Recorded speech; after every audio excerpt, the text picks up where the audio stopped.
Когда я выбирала камин, я искала не просто красоту, я искала безопасность для своей семьи, для своих детей и домашних животных.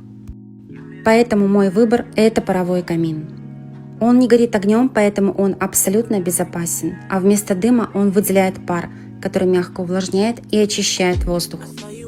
А вечером это мой личный уголок для релакса. Наблюдать за игрой пара – это медитация, удовольствие и уют. Он идеально вписывается в интерьер, выглядит современно и стильно. И я точно знаю, моему дому и моим близким ничего не угрожает. Это та покупка, о которой я ни разу не пожалела.